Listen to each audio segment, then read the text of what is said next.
Listo, bien, listo, muy bien eso. Lo único es el ruido del perro. Pero bueno. Listo. Sinapsis química. La sinapsis química, pues se produce, obviamente, entre diferentes partes de las neuronas. Tenemos sinapsis azodendríticas o axómicas,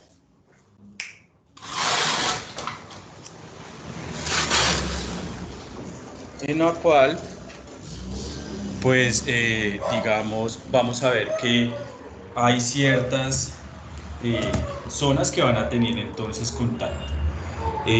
Ya sabemos cuáles son las partes que componen entonces la neurona. Sabemos que son los somas, que son las cabezas, tenemos los axones y tenemos la dendrita. La mayoría de sinapsis, en su gran mayoría, son azodendríticas, o sea, el axón con dendritas, o azosomáticas, que son axones con cabezas, ¿no? Pero hay otras diferentes de sinapsis químicas, como la axoaxónica, que es axón-axón, las dendrodendríticas, que son dendrita-dendrita, y las dendrosomáticas, que serían entonces dendritas asomas. ¿Sí?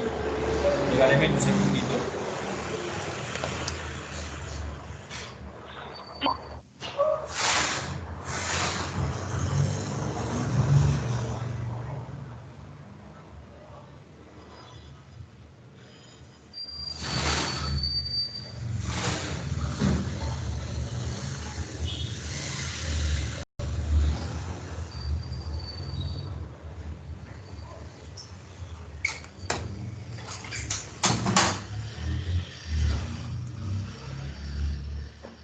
Listo. Las más comunes, muchachos, por lo general son azodendríticas o azosomáticas. ¿Sí? Obviamente que sí, se pueden tener en contacto todas las estructuras del axón, inclusive del axón directamente, dendritas y dendritas somas. No son tan típicas, pero sin embargo también pueden existir este tipo de sinapsis. ¿Qué pena que vale la música para un pajarito traerlo? 20. Listo, muchachos, entonces esos son los tipos de sinapsis dependiendo de dónde se va a realizar. Obviamente que hay unas sinapsis más complejas, son unas sinapsis de tipo mixta, en la cual pues van a tener tanto las sinapsis eléctricas como las químicas. ¿Sí? Normalmente ese tipo de sinapsis se ven en porciones del sistema nervioso central, ¿sí? En la cual no solamente hay un neurotransmisor, sino que también hay una sinapsis también de tipo eléctrica para una célula, con el fin de mantener siempre esa relación. ¿Sí? ¿Sí? ¿Claro hasta ahí, muchachos? Esta parte inicial. Sí, profe. Listo. Sí, profe. Adicional, hay una sinapsis en serie. ¿Qué significa eso? Que no solamente hay una sinapsis, en este caso, en este ejemplo lo hago axón, o sea, axoaxónica, sino que sobre ese axón o sobre ese tipo de sinapsis va a entrar un tercer elemento, ¿sí? Una tercera neurona. ¿Sí?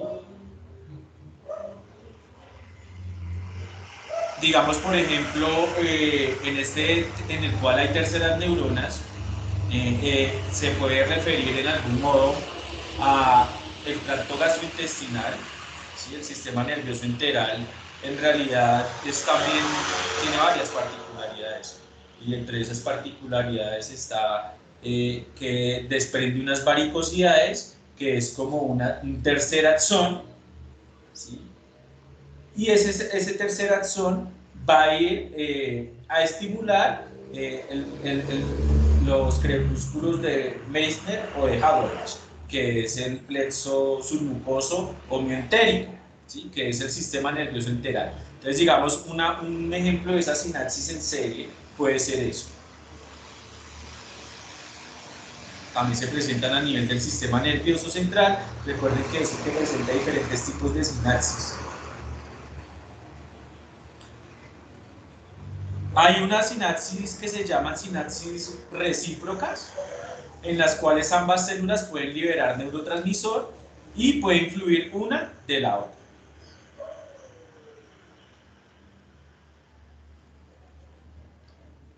Y aquí vemos entonces lo que pasa en la sinapsis.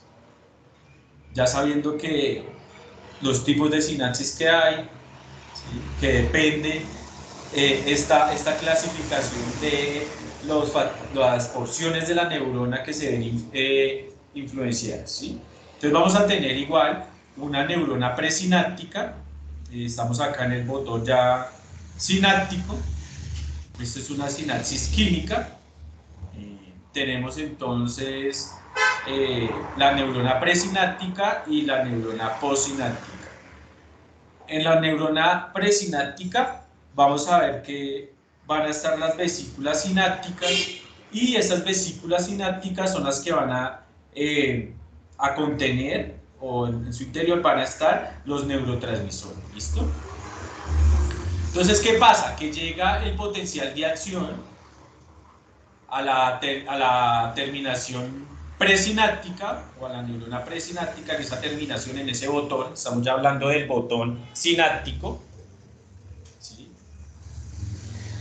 Que va a haber entonces que hay cierto voltaje, por eso hablábamos que el voltaje de membrana, acá ya mira que ya no hay mielina, mira que acá muestran que ya hay mielina y acá ya se acabó la mielina, ¿sí? Entonces, ¿qué pasa? Que de cierto modo ya queda la membrana neuronal expuesta, y esta membrana neuronal pues es muy sensible a los cambios de voltaje. Entonces, si hay un cambio de voltaje, obviamente que esto venía con el sodio y el potasio, ¿se acuerdan? De la despolarización que mencionaba al principio. Toda esa despolarización hablábamos que se iba a mover al final del axón, que se iba a lo largo del axón, ¿sí? Y al final también va a pasar lo mismo, va a llegar el mismo potencial de acción, el cual va a permitir la apertura de unos canales de sodio, un cambio en la polaridad de la membrana, ¿sí? Y finalmente lo que hace eso es que se abran unos canales de calcio que también son dependientes de voltaje, y que se abran esos canales de calcio dependientes de voltaje entre el calcio desde la hendidura sináptica hacia la neurona presináptica, y finalmente permita que esta vesícula sináptica que contiene el neurotransmisor se fusione con la membrana de la neurona presináptica y libere el neurotransmisor en la hendidura sináptica, ¿sí? Luego ese neurotransmisor va a ir a ocupar unos receptores, ¿sí? Acordemos que, digamos, si estamos hablando a nivel de la placa muscular, podemos hablar de la acetilcolina, pero esto va a ocurrir para todos los neurotransmisores.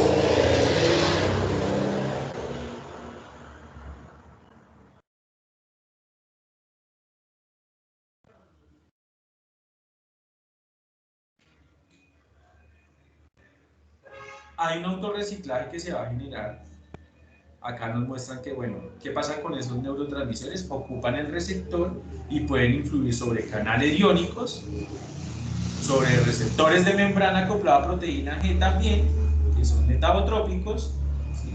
Y finalmente pues va a generar que se genere aperturas o cierre de algunos canales que van finalmente a estimular la célula postsináptica.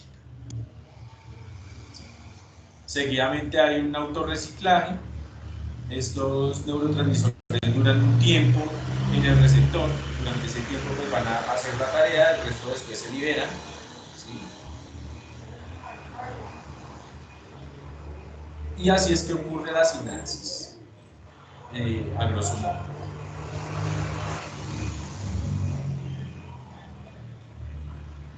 ¿Alguna pregunta? ¿Tienen preguntas?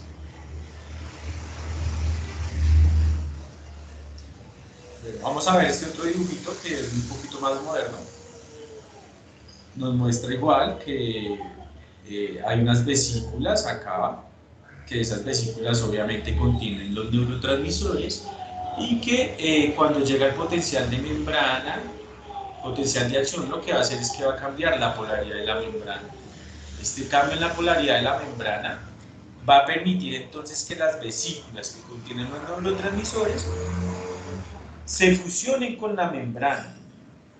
Por medio de exocitosis se liberen esos neurotransmisores que finalmente van a atravesar todo lo que es esa hendidura sináptica que más o menos mide alrededor de 40 micros para finalmente unirse al receptor, que puede ser un receptor ionotrópico o metabotrópico, refiriéndonos a la acetilcolina. O sea que va a ir en realidad sobre receptores que van a permitir la apertura de canales, que van a permitir que algunos iones entren, que pasen al interior de la célula posináptica y que se estimule también un potencial de acción. ¿Sí? O van a estar acoplados a una proteína en la cual esa proteína finalmente o de algún modo va a generar una activación de unas proteinquinasas, va a permitir también una liberación del calcio y pues sencillamente se va a generar lo que ya habíamos visto en el bloque anterior, que es la contracción muscular. Esa liberación del calcio, esa corriente de calcio que ocurre a través de por esos canales RIR, ¿sí se acuerdan? Cuando veíamos la triada que teníamos entonces el retículo sarcoplásmico y que unos túbulos T, ¿sí? Que estaban en los túbulos T, todo eso finalmente a nivel de la sinapsis ocurre de esta forma, ¿sí? Finalmente se libera la acetilcolina, tiene la capacidad entonces de generar un autorreciclaje. Entonces la acetilcolina, a través de una enzima que es la acetilcolinesterasa, pues se va a disociar en acetil-CoA y colina, que finalmente pueden ser recaptados otra vez hacia la neurona presináptica. De esta manera, de algún modo, siempre va a haber un neurotransmisor. No necesariamente se necesita directamente el que traen los microtúbulos que yo les hablaba, que venían los neurotransmisores o los componentes de los neurotransmisores a los botones sinápticos desde el soma, ¿sí? Sino que adicional hay un autorreciclaje aquí a nivel del botón sináptico. Esto es muy importante, muchachos, y ya que hablamos de este sistema nervioso parasimpático, porque hay un tóxico muy importante, o una de las intoxicaciones más frecuentes en pequeños animales son las intoxicaciones por organofosforados o carbamatos. Organofosforados o carbamatos son unos parasimpático-líticos, ¿sí? O sea, que ocupan el lugar de la acetilcolina, rompen esa unión, se sientan sobre su receptor y van a generar unos efectos multisistémicos, son parasimpático-miméticos, simulando pues la acción de la acetilcolina, ¿sí? Entonces ese perro que se enferme con organofosforados es un perro que va a presentar signos neurológicos, va a presentar mioclonos, va a presentar hipersalivación, va a presentar disminución de la frecuencia cardíaca, va a presentar un aumento en la motilidad, va a presentar una micción, una defecación y va a generar movimientos involuntarios, musculares involuntarios. Y si es parasimpático, ¿qué pasa a nivel de la pupila? ¿Se produce miosis o midriasis, que ya les había explicado, muchachos?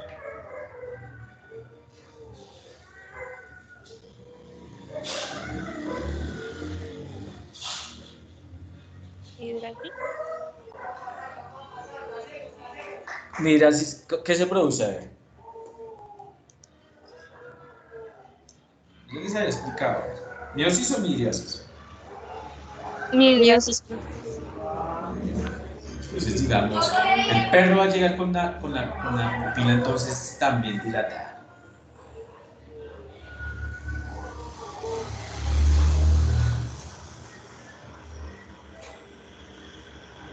Hay diferente a la atropina. La atropina, por el contrario, la atropina es un parasimpático lítico, ¿sí?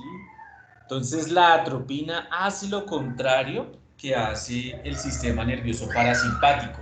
Ocupa también el receptor, pero no lo estimula como tal. Entonces, por eso vamos cuando el paciente, nosotros lo vamos a anestesiar, le damos atropina y la atropina le disminuye la salivación, ¿sí? Le disminuye los movimientos intestinales. Como el parasimpático genera bradicardia, entonces como está bloqueado, tiende a aumentar la frecuencia cardíaca, ¿sí? Algunos médicos veterinarios lo usan inclusive para, de algún modo, parar las diarreas, porque en la diarrea hay un aumento del tono parasimpático, entonces si tú das atropina lo bloqueas y va a disminuir la diarrea. Esa atropina también en un equino, si tú la administras, hay que tener cuidado, por sus efectos gastrointestinales van a generar entonces un hilio paralítico. ¿Sí? Entonces, son medicamentos que de pronto ustedes no conozcan, pero son muy frecuentes en la clínica y por eso les doy el ejemplo. Aquellas personas que de pronto estén familiarizadas de pronto con prácticas en clínica o algo así, pues van a tomar el ejemplo mayor. Pero entonces es para que los tengamos ahí claros esos medicamentos, porque aquí es donde actúan. Cuando ustedes vayan a ver su farmacología y les y vayan a hablar de la atropina y vayan a hablar de los organofosforados, los organofosforados hay que aprenderlos no solamente como tóxicos, de algún modo también están en los jabones, digamos el jabón Asuntol de Bayer, que el principio activo es caumafos. Caumafos es un organofosforado. Entonces, si el perro se comió el jabón, ¿cuáles van a ser los signos clínicos? ¿Sí? ¿Cuál va a ser el tratamiento? ¿Sí? Siempre que ustedes tengan esa intoxicación, pues den atropina, porque la atropina finalmente es un parasimpático lítico, o sea que directo, o sea que la atropina finalmente va a ir a sacar bien sea el órgano fosforado o bien sea la acetilcolina que se ocupan de ese receptor, finalmente lo va a sacar y va a ocupar su lugar. ¿Sí? Por eso, por lo general, el tratamiento de los organofosforados es la atropina. ¿Sí? Y la atropina también se utiliza, como les digo, en la cirugía para mantener la frecuencia cardíaca y la respiratoria, para mantener todo el tono neurovegetativo. Se utiliza la atropina. ¿Sí? Lo único que varía son las dosis. Entonces, por eso son ejemplos. En el momento en que ustedes vayan a ver su farmacología, acá es donde van a poner en práctica estos conocimientos y aún más ustedes van a saber qué ocurre a nivel del receptor. Si son receptores nicotínicos o si son receptores muscarínicos, ¿sí? Si son ionotrópicos o metabotrópicos, que con Astrid van a aprender esa clasificación.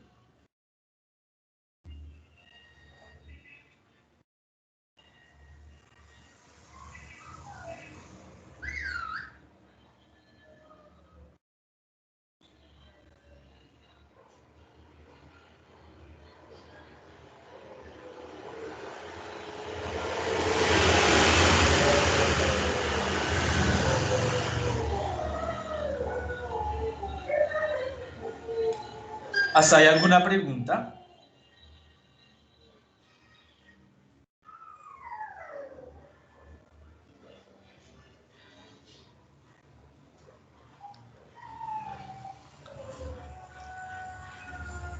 No, profe. No, profe, hasta el Listo. momento no.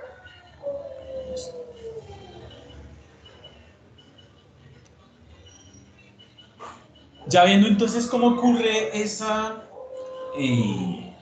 sinapsis química, recordemos también la eléctrica. La única diferencia entre la sinapsis química y eléctrica, obviamente, es que la eléctrica va a utilizar las uniones GAP, ¿sí? Que les mencionaba anteriormente, y que esas uniones GAP lo que van a hacer como dice ahí, un filtro de paso bajo, o sea que esas uniones GAT finalmente lo que van a hacer es que aumentan, si bien una carga eléctrica y se está perdiendo, un potencial eléctrico y se está perdiendo, lo que hace es que aumenta ese potencial para que finalmente la célula sea estimulada. ¿Sí? Es muy importante eso. Aquí ya estamos a nivel de un nervio periférico, viendo el nervio periférico, las diferentes capas que lo cubren o que le están sirviendo de revestimiento.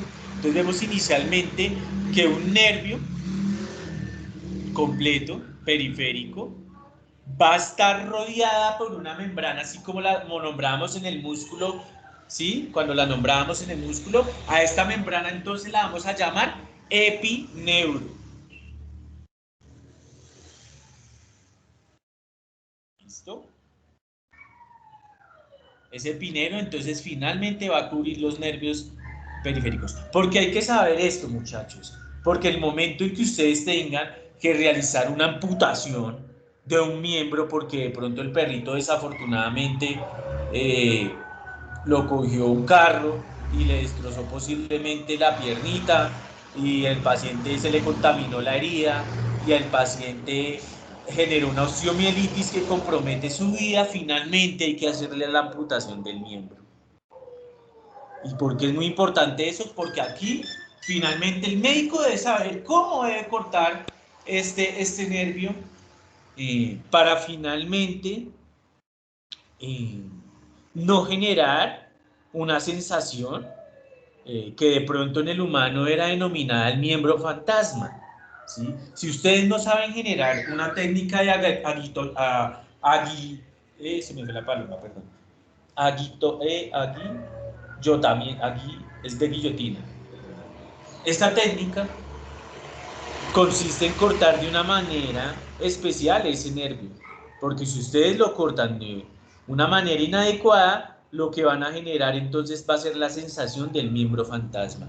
Esa sensación del miembro fantasma es esa sensación de que hay un dolor sin tener la presencia del miembro, ¿sí? Lo escuchábamos mucho en el humano, en esos soldados que desafortunadamente pisaban una mina de esas que llamaban quiebrapatas, las que utilizaba la guerrilla, ¿sí? Y que perdían miembros de esta manera, finalmente sentían dolor de algún modo. ¿Y por qué sentían dolor de algún modo? Porque quedaban unas terminaciones nerviosas con unos cortes que no cubrían todo el nervio, finalizando ahí su señal, sino que dejaban expuesto este epineuro.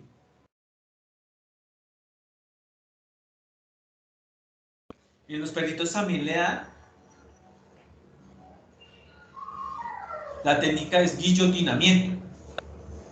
La técnica de guillotinamiento es una técnica en la cual el cirujano corta el nervio de una forma oblicua. No podemos cortar un nervio tal cual está ahí. Si no podemos cortar un nervio, hay que hacerlo con un ángulo especial, con el fin de que este epineuro que queda acá restante, sencillamente cubra el resto. ¿Sí? Y así evitamos que quede este miembro fantasma, que quede sensación, que quede sensación de dolor. ¿Sí?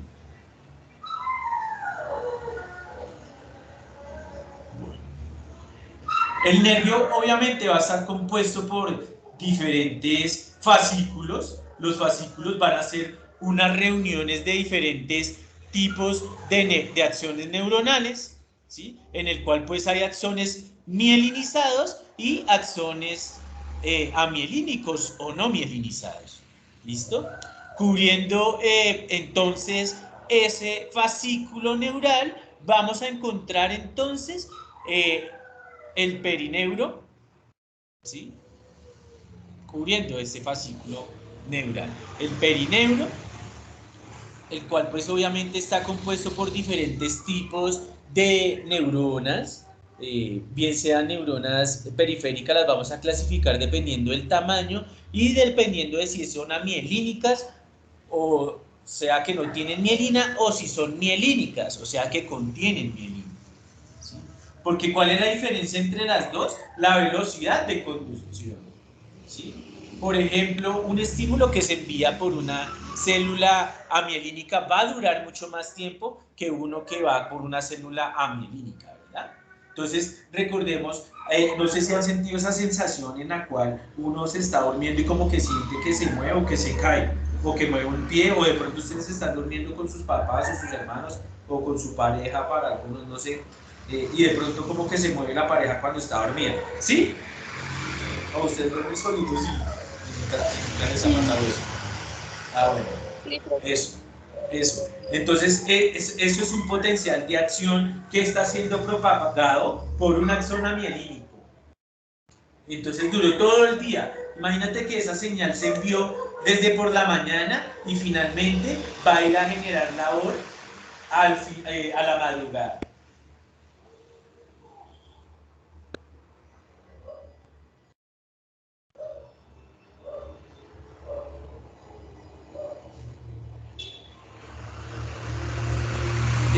Lo mismo, digamos, las respuestas, los acciones de los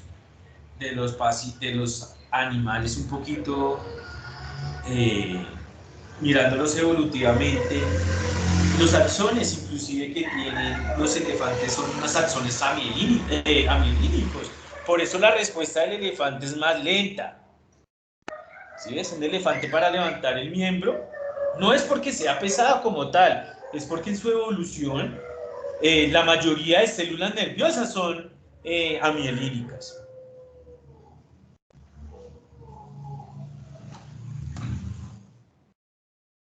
¿Alguna pregunta está ahí? Regálenme un segundito y vamos haciendo preguntas.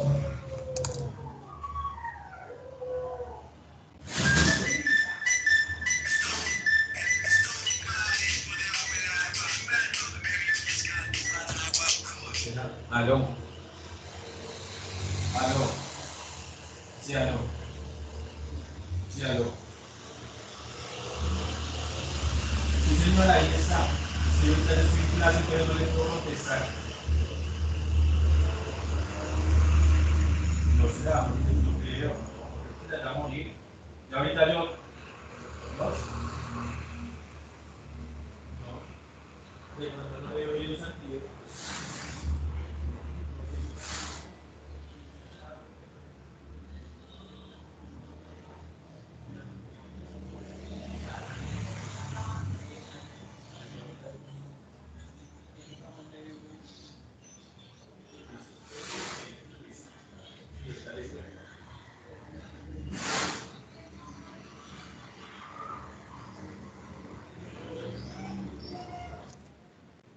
Listo. ¿Alguna pregunta, muchachos? Entonces, hasta acá. Dentro de... Sí, sí. Una pregunta, en el caso, pues en el perro, si aparece un tumor, ¿ay qué se hace? Si aparece un tumor ahí en esa porción, posiblemente hay que mirar dónde está el tumor.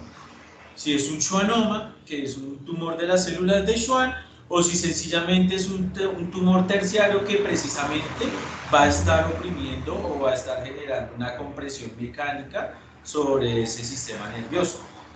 ¿Sí?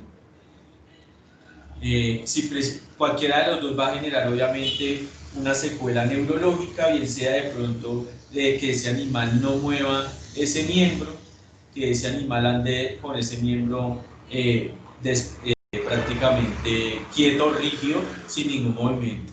Ahí es donde viene el médico, digamos a nivel del quirófano, y mediante un TAC, una resonancia, pues se puede evaluar finalmente cómo está este tumor, ¿sí? Y si hay que obviamente vamos a perder una serie de axones, una serie de nervios, si se ve involucrado se van a perder, pero entonces el sistema nervioso de algún modo intenta buscar cómo reparar esa secuela, pero pues obviamente que hay que ayudarle médicamente. ¿Sí? Lo mismo que ocurre a nivel, puede también ocurrir a nivel de la médula espinal o a nivel del sistema, un infarto fibrocartilaginoso. Un infarto fibrocartilaginoso significa que el paciente definitivamente algo generó que no llegara suficiente aporte de oxígeno, por ejemplo, un trauma, no llegó oxígeno a la porción de la médula espinal y sencillamente la médula espinal murió esa porción, y si muere pues va a generar como si tú cortaras un cable de luz. Hagan de cuenta que el sistema es un cable de luz, entonces comienza una fuente y se va propagando a través de los cables y finalmente prende el bombillo, ¿no? Pero entonces si tú cortas el cable pues no se va a prender el bombillo, ¿sí? Pasa lo mismo. Entonces el perro llega, se arrastra del tren posterior y todo eso y pues se dificulta que camine. No sé si les ha pasado, son perros viejitos y resultan caminando solo con las paticas de adelante.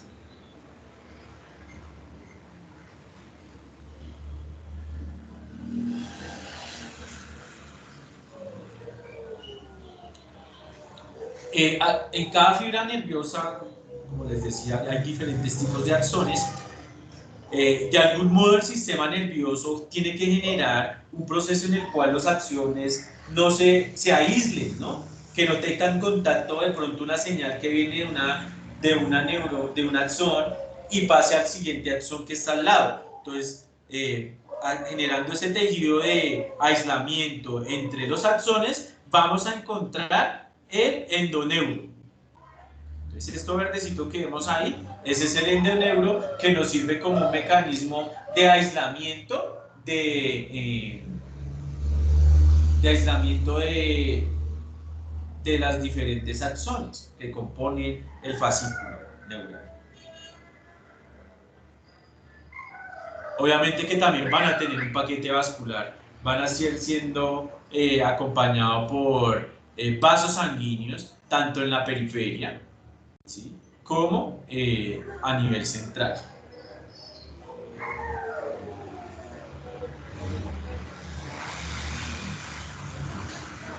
Inclusive la lidocaína, nosotros sí conocemos la lidocaína, los anestésicos locales, cuando actúan a nivel de esta porción de los nervios, lo que hacen es que actúan a través de esos potenciales de acción y bloquean los potenciales de acción o bloquean estas bombas de sodio, y al bloquear las bombas de sodio pues finalmente no permiten, o los canales de sodio, perdón, no permiten finalmente que se genere potencial de acción y así cortan la señal de movimiento, la señal de los diferentes nervios. Nosotros esa lidocaína o esos anestésicos locales también los usamos en algún momento cuando vamos a hacer bloqueos para cirugías. Entonces, si de pronto hay un bloqueo de pronto epidural o un bloqueo para la gestación, pues se bloquea la médula en la porción epidural, la porción sacra. O si de pronto vamos a hacer una cirugía de ortopedia, podemos bloquear el nervio que esté inervando pues el miembro, y de este modo pues vamos a prolongar un poco más la ausencia de dolor, por tanto no vamos a utilizar tanta anestesia, ¿sí? Porque es que los procedimientos ortopédicos son muy dolorosos y son muy largos cuando se le hace cirugía a los animales. Entonces eso busca una estrategia diferente, y la estrategia es bloquear los nervios. Entonces yo bloqueo un nervio y hago la cirugía.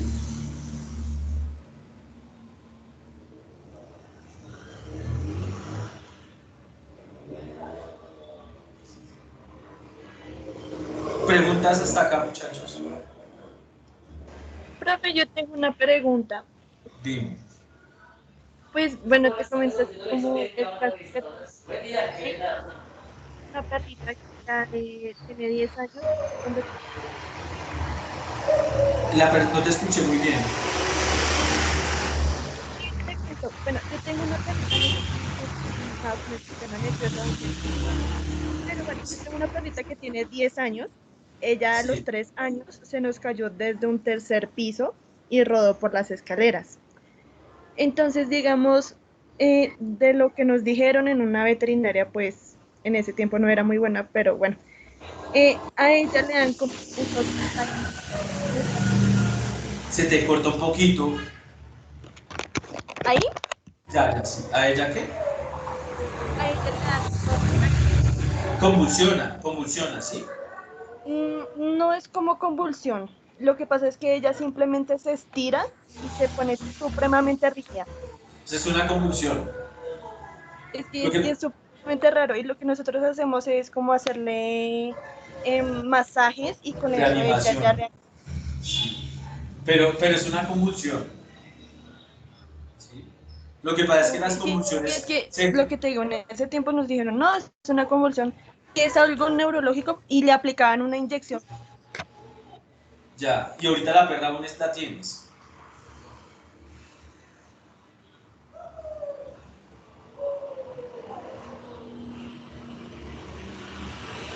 Hola, ¿me escuchan? Se fue. Profe, es Bueno, ya. que se escucha el paso de un camión o algo así, no se escucha muy bien. Ya, ahora me escuchan, sí. Es que esto me hice un poquito más afuera, porque los perros están adentro ladrando mucho y no me dejan escuchar, pero bueno, es por eso se escucha de pronto el carro. Bueno, pero entonces, ¿la perra está viva? Vivita y corriendo. Ah, Le ha bueno. pasado de todo, pero ¿Cuántos ahí años está. tiene? ¿Cuántos años tiene? 10 años, profe. Ah, bueno, lo que tú puedes darle es tiamina, muchachos. Cuando tengan problemas, la tiamina es una vitamina, la vitamina B1. Y esa vitamina B1 ayuda a la formación de mielina. ¿Sí? Entonces, de algún modo, por eso nos dan a veces tiamina para esos problemas que tenemos de dolor de cabeza. Porque la tiamina precisamente es eso, lo que hace es que produce mielina, hace que las células de Schwann o los oligodendrocitos aumenten esa producción de mielina. ¿Listo? Profe, una pregunta. Dime. Para la tendinitis, ¿la tiamina sirve? Lo que pasa es que la tendinitis sería más de los tendones, ¿no? Sí. Ahí de pronto te toca utilizar más ácido glucurónico, ¿sí? Que son medicamentos que ayudan a promover la producción de fibroblastos y la producción, digamos, de líquido en las articulaciones de líquido sinovial. Entonces, ahí te ayuda ese ácido glucurónico o todos esos proteoglucanos le ayudan más. La tiamina te ayuda más para el sistema nervioso. ¿Y el metocarbamol? El betocarmamol es un relajante muscular. Entonces lo que hace es que relaja el músculo. Si tienes un dolor, pues ayuda de algún modo al tendón a que no genere tanta compresión. Digamos, si el tendón es, por ejemplo, el tendón de Aquiles o los tendones así musculares fuertes, van a generar mucho dolor más en los abuelos o en los deportistas o de pronto en una lesión. Entonces ahí es metocarbamol y ácido glucurónico. Eso lo venden en una naturista.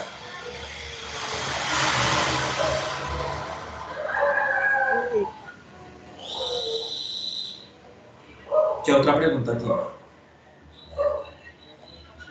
Por el momento no, profe. Es que sí tenía mucho la duda, digamos, en el técnico. A nosotros nos enseñaron también como para hacer una revisión rápida de los pares craneales. Y pues yo a ella la llevé. Sí. Entonces, digamos que, bueno, ella está cieguita también, pero el resto está muy desarrollados los sentidos. Y digamos, en la partecita de los ojos, ya sé prácticamente lo que es el nervio óptico, se le perdió totalmente, no solo por la ceguera, sino por el golpe. Ya. Y se golpea con todo. Es que cuando ella se cayó, profe, se cayó al vacío y rodó por las escaleras. Entonces, Pobrecita. sí, es chiquita, es una tacita de té. No, Pero pero pues complejito de harto complejo, ¿eh? De algún modo te ayuda también, digamos, los omegas, porque los omegas van a proveer de fosfolípidos o de fosfolípidos que me van a ayudar pues también a producir mielina. Entonces, uno lo puede recomendar por lo menos 15 días, un mes, o si quieres inclusive por vida. Me dices que es viejita, entonces pues esto igual no le va a hacer, no va a generar ninguna intoxicación ni nada, sino por el contrario, pues va a generar o a coger algunos compuestos para finalmente producir algunas sustancias útiles en el sistema nervioso. Entonces no hay problema. Le puedes dar omegas o la misma emulsión es contra omega. Le puedes dar esa y complejo B. A mí me gusta mucho el Mavet, Complelan, son muy buenos. Ah, ok, profe, pues sí tengo la oportunidad de, pues, es algo muy feo, ¿no? Pero si tengo la oportunidad de grabarla, pues sí sería chévere como compartir este caso con mis Eso. compañeros. No, sí, y digamos, si lo vuelve a presentar, pues anota el nombre, tú le puedes dar un quepra o un levotirazepam, así se llama. Ese viene de 500, entonces le puedes dar un octavo de tabletica cada 12 horas durante 15 días. Eso es además de ser un anticonvulsivo, es un neuroprotector bastante bueno. Entonces lo puedes utilizar. Listo, profe, pues este mes sí no le ha dado así, pero hay veces que le dan 4 veces en un mismo día. Es pero la verdad. Entonces, Unos de mis compañeros pues ya vieron cómo a ella le da un montón. no, comprarle el levotirazepam, ese no necesita ni siquiera, no sé, lo consigues en una droguería. Yo creería que de pronto buscarlo en una droguería, lo preguntas, y lo tienes ahí por si en algún momento ella genera otro problema de convulsivo, pues tú ya lo tienes a la mano, o si quieres manejarla por los 15 días, 20 días, lo bueno es que adicional de que es un anticonvulsivo, es un neuroprotector bastante fuerte, entonces es muy bueno. Y pues no necesita comparación del fenobarbital, porque el fenobarbital no te lo van a vender en una droguería, tienes que ser en una droguería y bajo una fórmula especial que nosotros damos de Comescol. Entonces este levotirazepam es una buena opción, a mí me ha funcionado muy bien con diferentes pacientes que pues no pueden comprar la fórmula porque la fórmula también tiene un costo, por lo que es un medicamento en realidad no vale mucho. Y esas personas pues compran este levotirazepam que también no es caro y les va muy bien. Entonces me gusta mucho. Lo mismo el complejo B. La tiamina me parece que es una buena alternativa. Listo, profe, gracias. Listo. Aquí ya vamos a ver las corrientes eléctricas que en realidad pasan sobre un axón. Vamos a hacer un corte longitudinal y vemos que entonces este es el axón y que acá están entonces las láminas que forman los nódulos de Rambier, perdón, las vainas de mielina. Aquí vemos el nódulo de Rambier, el espacio que está libre de esto, y vemos cómo esta exposición de estos canales de sodio que se estimulan acá van a permitir entonces que se genere una corriente a través de esa vaina de mielina, que finalmente va a ir a llegar al otro nódulo de Rambier. ¿Sí? Así sucesivamente el nódulo de Rambier. Entonces, hace el estímulo acá, pasa al otro nódulo de Rambier y ese estímulo empieza a dar en esa dirección y finalmente todo el estímulo cuando llegue al botón sináptico, todo el estímulo, todo el axón ya ha sido estimulado.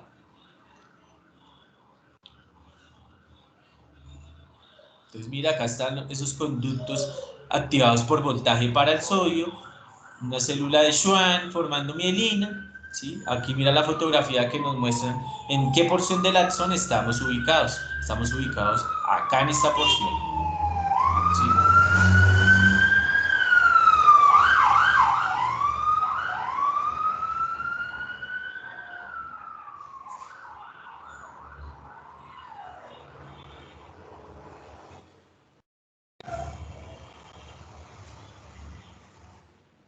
¿Hasta acá no hay ninguna pregunta?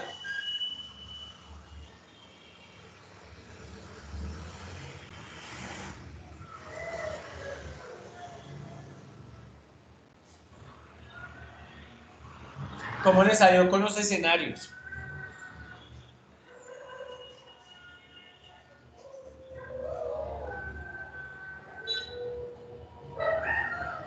Muchachos, Bien, profe. ¿bien? ¿Ya han adelantado algo? Sí, profe, por parte de mi grupo, sí.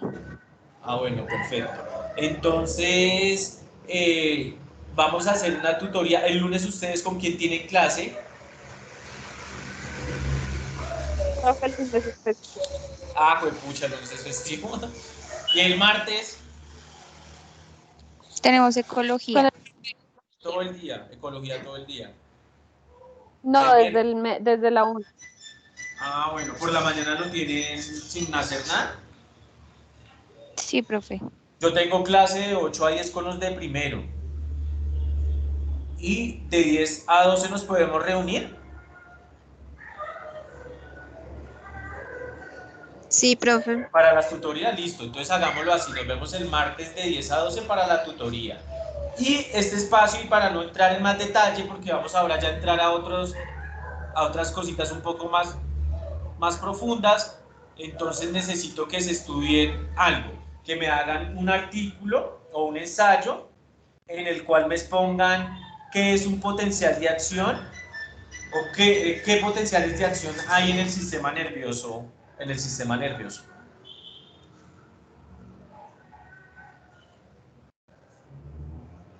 Profe, perdón, ¿un artículo cada uno? Ensayo, un ensayo, sí, cada uno, un ensayo sobre el potencial de acción, explicándome qué es un potencial de acción.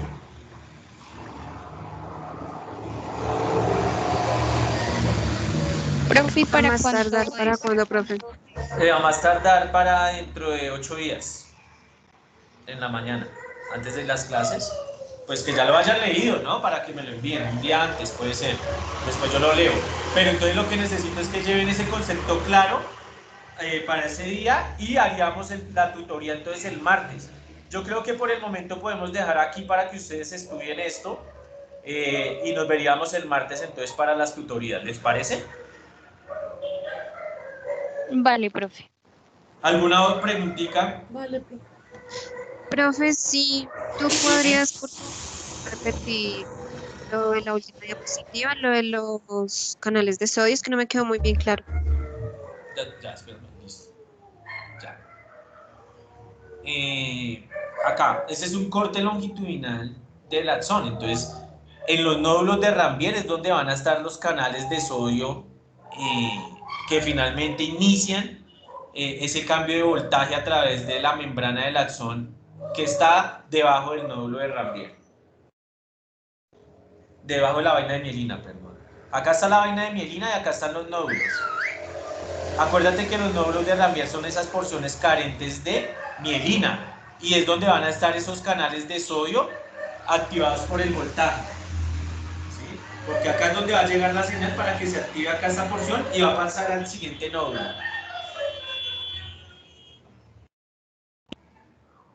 Y finalmente pues eso Ok, profe. va a entrar el sodio y va a generar pues un cambio en el voltaje membrana. ¿Listo? Sí, Listo, profe, chicos, gracias. entonces nos vemos el martes, así quedamos. El martes a las 10 de la mañana, de 10 a 12, empezamos por el grupo número 1. ¿Listo? Para hacer las tutorías para que ya hagamos bien terminemos de hacer excelentemente ese último escenario, lo entendamos muy claro y ya terminemos con este semestre que fue tan fuerte. Igual ya estamos, creo que cuadrando lo de las prácticas, yo les estoy informando, ¿ok? Vale, profe. Listo, muchachos. Acabamos Profe, yo temprano tengo porque... una pregunta, perdón. Dime. ¿El ensayo te lo enviamos por correo? El portafolio, sí. No, el ensayo que nos El pediste. ensayo por correo, sí, por correo, todo por correo. Y el portafolio, adelántenlo. Esta hora es para que adelanten ese portafolio, porque recuerden que para la tutoría me tienen que enviar antes el portafolio, ¿no? Yo de ahí saco las notas. Listo, muchachos, Dios los bendiga. Hoy acabamos temprano que tengo una reunión para lo de las prácticas, entonces vamos a ir a hablar eso, ¿bueno? Vale, profe, gracias. Listo, chao. Vale, profe, gracias.